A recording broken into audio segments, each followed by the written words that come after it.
We're back with another episode of Beyond the Locker Room with your host Brian, and I'm here breaking down some of the best games of the weekend and giving you my thoughts on them. So we're gonna get into it. We ask the question: is Philly that dominant? That is the question we're asking today, folks. Undefeated, can anyone stop them? We'll get into it next.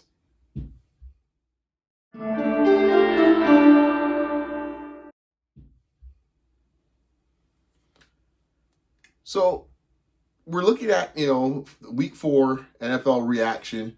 Once again I'm breaking down kind of like some of my thoughts and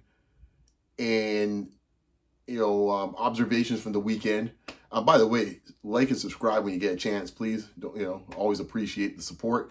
But let's get into it. The games we're going to feature today, we're looking at Eagles, Bucs,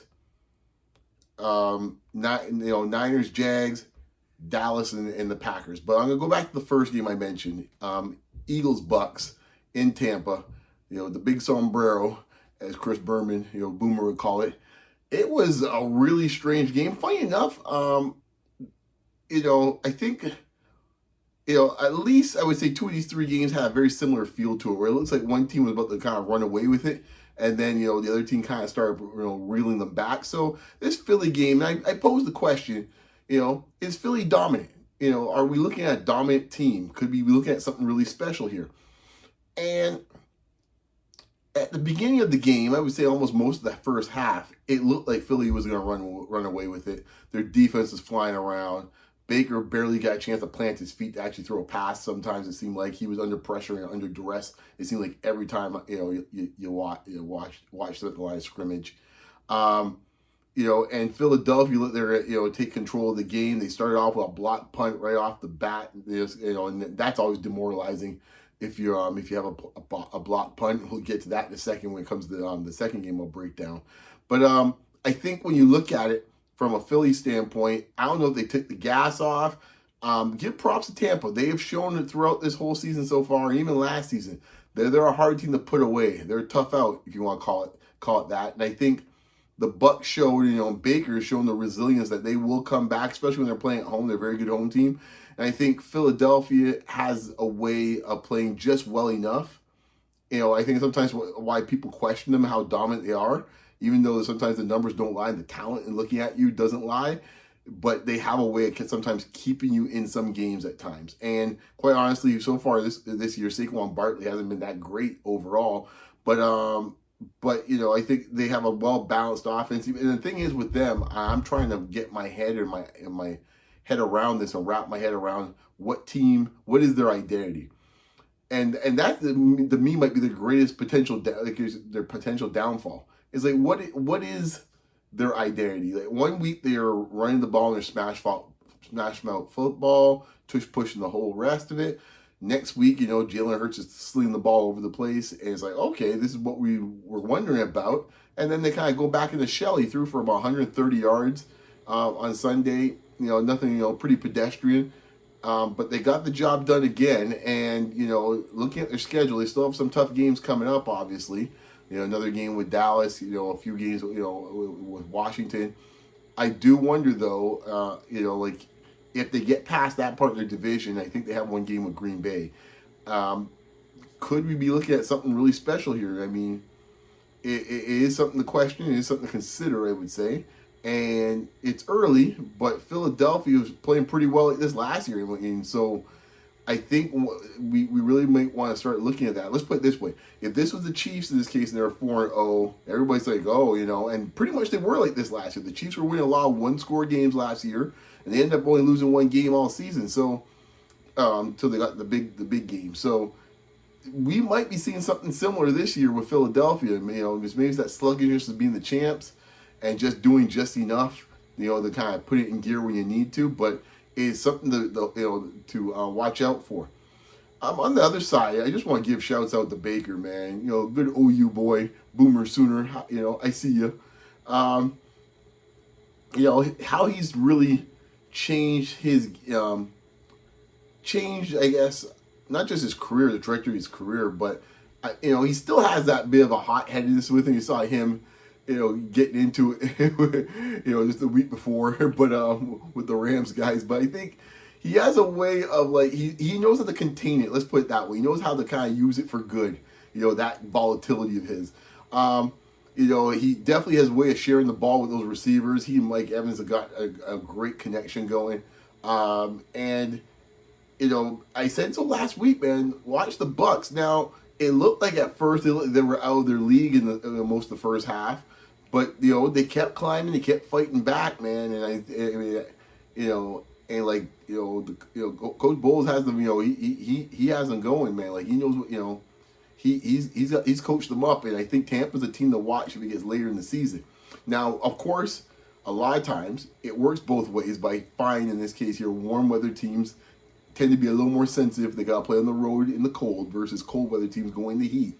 They both have impacts on both types of teams, but I tend to find that the hot weather team going in the cold weather seems to be a little more impactful. So, and with that, I think from a Bucs standpoint, they preferably want to have a home field advantage as much as possible in the playoffs. But obviously losing this game to Philly, that's going to hurt. If it gets late in the season in December, that unless they find a way to pass them with the record, they're going to be going to Philly if they have to in the playoffs.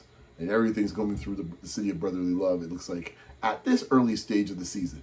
But a great game. It wasn't looking promising at first, but I said before, Tampa made it a fight in the big sombrero. So I really enjoyed that one. Wow. Okay. How about them Cowboys? Packers-Cowboys. My goodness. Sunday night game.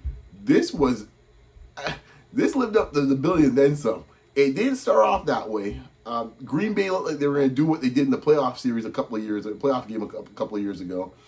And like Jordan Love was like turning back the clock a little bit, when it came to that game, and he was like he was going to start lighting Dallas up, and to some extent he did actually. But they got off to the early lead. They got the big throw, the big catch there by the rookie. They scored pretty early.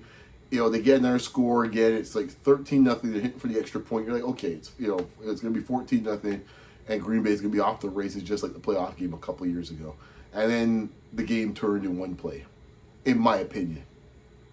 The block kick and run back for the 2 points. To me, that's really what changed the game. And then the sequence of events that happened after that, within like about 6 minute span. I mean, the last minute and a half of the first half, you couldn't play the end of the 2 minutes as bad as Green Bay did in those 2 minutes. First thing, defensively, they let Dak light them up. He started getting into a groove. Obviously, found Pickens down the sideline. That set up the touchdown. Then you're thinking to yourself like, okay, Green Bay in this case here, it'll work it methodically, work something to kind of end the half, and Green Bay. Funny enough, Green Bay under Love, I find, has been more aggressive a team than they were under, the last couple of years with Rodgers. I don't know. You all tell me otherwise, but Green Bay plays extremely aggressive in my mind. And they started going for it. They're throwing it, and boom, next thing you know, turnover happens down their own red zone, and you know what's going to happen there. Dallas goes in, marches in, and scores, and it's 16-13, just like that. You're sitting there going, dang, click, and here we go. We're at 16-13 at halftime. You're like, what the heck just happened? And then we had a shootout pretty much for the second half, going back and forth. I think especially, I left Dallas for dead last week.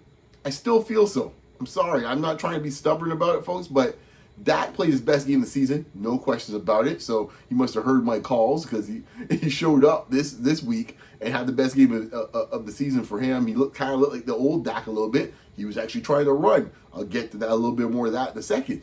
But him spreading around and finding Pickens, who's another guy I mentioned last week. As a Steelers fan, I said before, if you're depending on Pickens too much, watch out.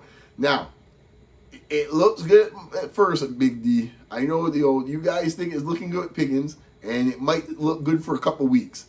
But I'm going to say it here right now, be very, very careful for what you wish for, because George Pickens can giveth and George Pickens can taketh.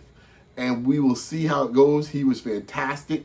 He was fantastic this game, but we'll see if he can keep his composure moving forward. That because that's always the key with Pickens is the maturity elements of it. Now, I'm not sure right now especially with the big limelight of the star, if he could keep it together, with this big prominent type of role he has on the Dallas offense. But overall, Dallas's offense looked kind of like how it looked, a few years back, like where it was really humming, putting up points, and Dak was kind of like a peripheral MVP candidate. So good for them.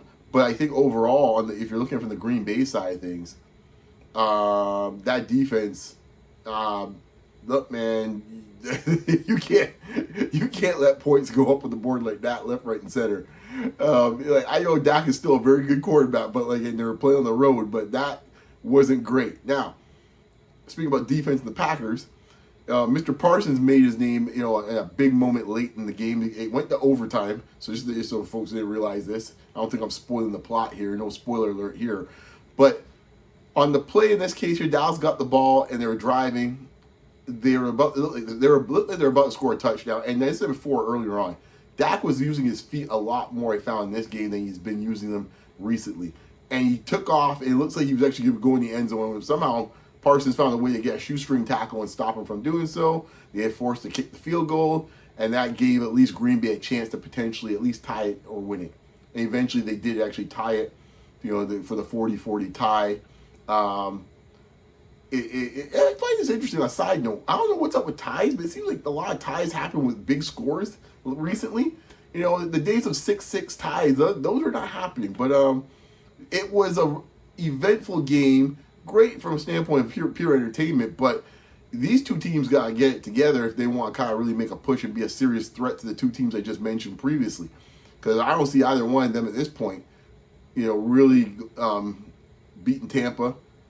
Obviously, beating Philadelphia. So no, but Green Bay especially, if they really want title, contention, they got really work on tightening up the defense. And Jordan Love, man, the Jekyll-and-Hyde situation with him.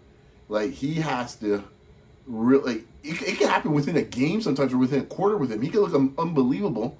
He could be the second coming Aaron Rodgers when he's looking at some points. And then next thing you know, it's he just learned how to play football. So that is a real big issue for them to kind of straighten out. Because really, when it's all said and done, they're only going as far as, Love takes them. And, I think that's why I'll leave it with Green Bay and Dallas. Fun game. Both games actually were great games. So a pretty good slate overall for the NFL this past weekend. So let's get into game number 3. Jaguars and Niners I'm going to take. And, I've been kind of humming around the NFC all day, so I'm going to keep this one here. But I'm going to focus on the Jaguars a little bit on this one. I haven't talked about them at all yet this season. To my man Nick Wright, the prince that was promised, I tell you one thing, I don't think we were promised this. There was an interesting observation I had with this game. So Brock Purdy threw for over 300 yards. And I think, don't quote me on it, but just going off of memory a little bit, but Trevor Lawrence had about $178, I think it was. And if you look at his numbers for the first 4 games, they haven't looked spectacular. I think his rating was a 92.5, I think. For this game, that was the best rating he had all season, QB rating. It's funny, you would think, if you had to say 2 years ago, and you just put those numbers up there, and you had to ask yourself which quarterback had those numbers, you would have probably flipped around. You probably thought that Trevor Lawrence was the one that threw for 300 plus yards. And, the game manager type looking stats was Brock Purdy. And here we are now a couple years later, and it's a complete flip. Jacksonville's taking a very different approach so far this season when it comes to Trevor Lawrence.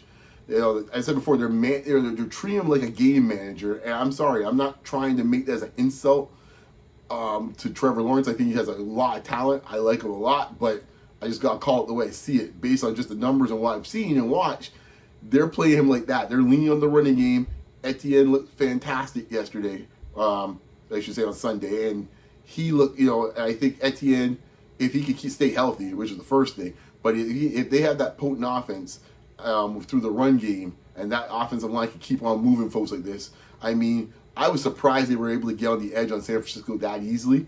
Almost every big run Etienne had, it looked like he got to the edge and did his thing. And honestly, he didn't get touched a few times for some of those big runs. I think he got maybe touched once in this case on one of them, and and he sprinted for the first one, the touchdown. I don't think he even got. I think he got touched maybe just as he broke through the line, and that was it. So. Niners got a little work to do on that. I'm not sure if there's a vulnerability that Jacksonville saw, but that didn't look great.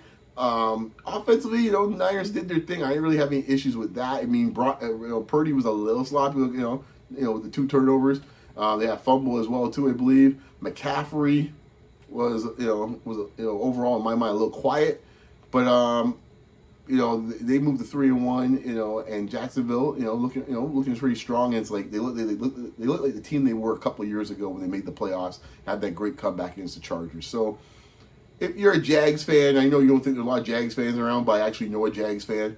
If you're a Jags fan, you like what you're seeing. I think you do have to see if you open up the offense a little bit to kind of get Trevor Lawrence going. He hasn't quite been the same post-injury, so I'm hoping that this is just more of him getting more familiar with the new offense. So we'll see how that goes. To wrap things up, final thoughts. I've been hinting it. I'm still going to hint it. But the Steelers now get another win, 3-1. It wasn't pretty. Boy, let me tell you something. That game in Ireland, they're selling that in this case to Ireland, the European Union. Yee. Boy, that one ain't making. Let me put it this way: that one ain't making Springfield, or Canton, I should say, since we are talking about football, not baseball. That's not making the Canton. That was it was rough, but hey, a W's a W. Steelers get the win. We'll see. As I said before, I'm hinting on my Steelers assessment. I'll give it a couple more weeks. A few other things that jumped out at me. Hey, young kid, in this case from the Giants, Dart gets his first win. So maybe benching Russell was the answer.